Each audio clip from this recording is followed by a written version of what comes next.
Hello, my name is McAnear, and I did my paper over the novel Till We Have Faces by C.S. Lewis. I'm going to start with a little brief description of C.S. Lewis. C.S. Lewis was born in 1898, and he wrote many great works, such the most famous of would be Narnia, the Chronicles of Narnia. And he wrote this book, Till We Have Faces, in 1956. And he wrote this book, and he wrote his books through a Christian lens because he grew up and was a devout Christian. So the topic that I'm going to be discussing, my thesis, is the problem between transcendental love and destructive love, and how C.S. Lewis utilizes these through his characters in this book. The problem of society today is that love is often depicted, love has lost its true meaning of getting closer to God and imitating God and his love that he has for his creation, but has been distorted into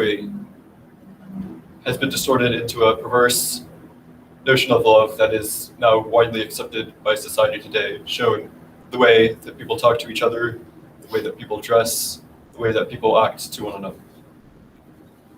So I'm going to begin with, so this novel is narrated by Oriole, and she is recounting her memories from her younger years. And she is recounting her struggles with the gods and the injustices they have caused to her. And C.S. Lewis shows the emotions and characters of the characters in the book. So the topic that I'm going to be discussing first is transcendental love, and how the characters that C.S. Lewis uses to show transcendental love in the book. So the first character that I'm going to be discussing is Bardia. Bardia was one of the king's guards, one of his most loyal guards, and he showed a very strong and reliable love to both his king and his family. He was very trustworthy, he was very loyal to his king and to his family.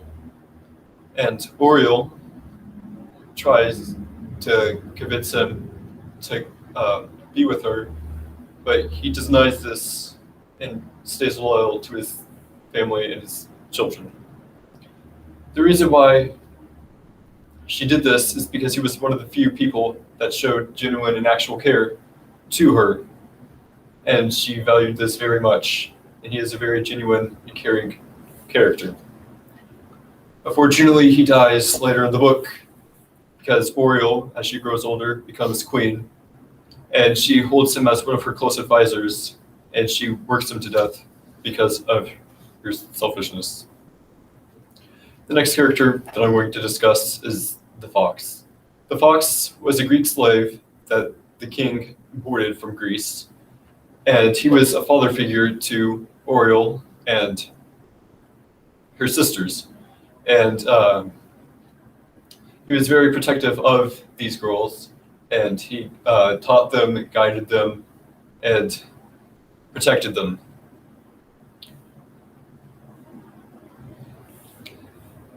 He becomes another one of Oriole's close advisors later in Oriole's life, and is trusted by her and has a very high word to her.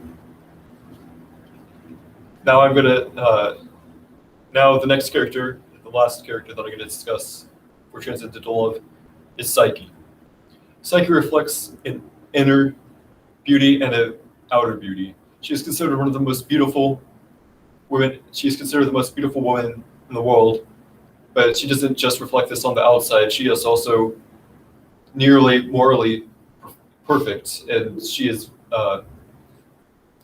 and people see her moral perfection, and they worship her like a god because they see her moral and physical perfection. And a quote from the book that reflects this is such, it became a story of how the beautiful princess could cure the fever by her touch. Soon, that her touch was the only thing that could cure it. The Princess Istra, they cried, send out the princess with her healing hands. We die, healing, healing, healing. This reflects the people's attitude of their belief that she is godlike. She could be used like a celebrity today. People often look up to celebrities and see that they have fancy cars, or they have a very beautiful house, or they're a beautiful looking person.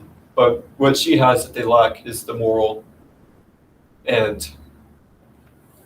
perfection that she has. Now I'm going to shift to the characters that C.S. Lewis uses to portray destructive love. And the first of which is Oriel. Oriel, the narrator, she believed that she was a loving and caring character, but she didn't realize that she was truly very controlling, and she had a very selfish attachment to those around her. And this is caused from her father, because she is tormented her entire life. From her father, because he doesn't care about her.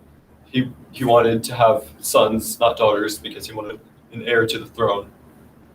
But she is considered by most not to be a beautiful woman, and her father reminds her of this every day, and verbally abuses her. Thus, she becomes very overattached to those around her and brings them down with her. And she is very attached, especially to her sister Psyche, who she becomes very close with. And an example of her attachedness is this quote right here. I wanted to be a wife so that I could have been her real mother. I wanted to be a boy so that she could be in love with me. I wanted her to be my full sister instead of my half sister. I wanted her to be a slave so that I could set her free and make her rich. She was very dedicated to her sister, but she was selfish, and she held her too close, and she tore her down with her destructive and over-attachedness. The next character that just showed this destructive love was the king himself. King Trom showed a very conditional love, a love that was destructive to him, his kingdom, and his daughters. He wanted a male heir to the throne, but he was only able to produce daughters, which he resented. He resented his daughters and hated them, and he often left them to neglect, which the fox used as an opportunity to get close to them and be their father figure. He showed a lot of cowardice, especially whenever his daughter, Psyche, is going to be sacrificed to the shadow groups, and to save the kingdom. And he was afraid that it was going to be him, that he was going to have to be sacrificed. But whenever he heard that it was his own daughter, he was excited because he was glad that it wasn't him that was going to be sacrificed. The last character that C.S. Lewis used to portray destructive love was the Princess Rebel. She displayed a destructive love of wanting a physical and romantic love rather than a pure and whole love. And a quote of this was Oriel recounts, "It was Revel who ended the good time. She had always been feather-headed and now grew wanton. And what must she do but stand kissing and whispering love talk with a young officer of the guard right under Bada's window an hour after midnight." She also displayed she was also jealous of her sister Psyche, because whenever her and Oriel were young, they were very close. But then whenever Psyche was born, Oriel shifted her attention to Psyche rather than her, and she grew jealous of the affection that Oriel showed to her. So in this book, C.S. Lewis, the examples that he shows in this book are very important, and explains different ways that we can transcend our love, or it can destroy us. And the way that he presents that he could fix this is through Oriel, because as she grows through the book, as she grows older, she begins to realize and the destructive love that she had, and she begins to transcend as a character. So he shows us that the way that we can help fix this is through self-reflectance and acknowledging the flaws that we have with ourselves, most importantly, and the flaws that others may have that we overlook. God gave Jesus to us to be sacrificed on the cross to save us from our sins. And he shows us through this that to follow this as an example of the love, sacrificial love for one another. And he wants the reader to look to God and his love as an example to this. And he believes through his Christian lens that one must use, that we should ask God for strength and through temptations, because as humans it is hard to fall into temptations of destructive love, and to pray and use God's strength to transcend our love as humans. Good job, Luke.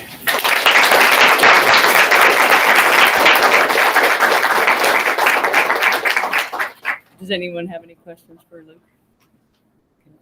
Would you say, is there a certain character that displays the most pure version of love, or is there no way to determine who's the one that displayed the most pure love? I believe Psyche displayed the most pure form of love because she was very self-sacrificial, and she looked through a pure lens of love rather than falling into the destructive loves that her sisters fell into and her own father fell into.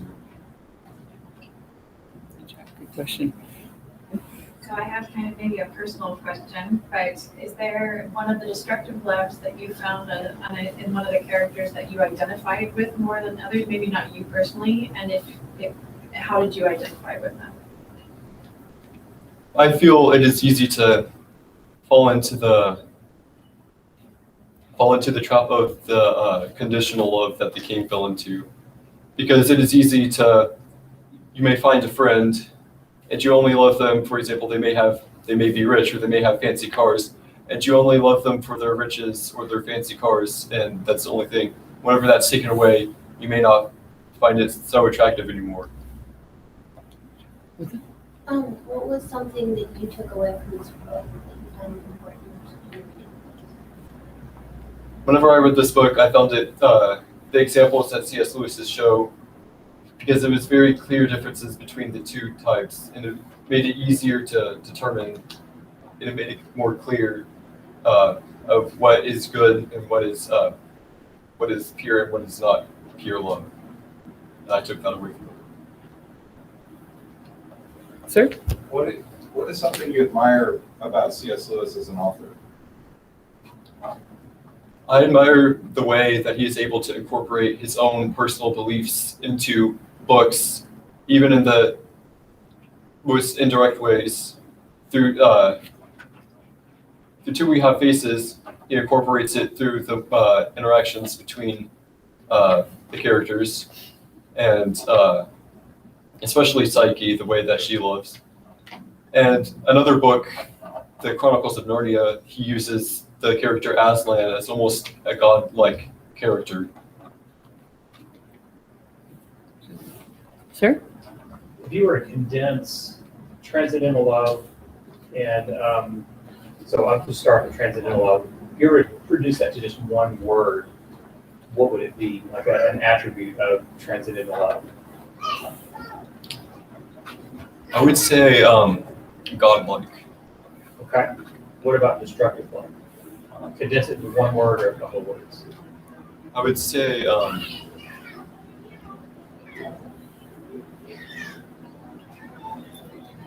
impure. Okay. Good job. Anybody else have any questions? I have a couple. Okay. Why do you think Lewis chose this myth out of all the Greek myths to make into a Christian allegory? I feel because this myth is already a myth of between Cupid and Psyche Yeah. that he based it on. I feel it was easy to morph that into his own lens since it is already a topic of love. Okay. Besides Psyche, which character do you think displays real love the best? I would most agree with Bardia because he shows his loyalty to his family and to his king, and is a very strong and strong-willed character. Cool. All right. Thank you.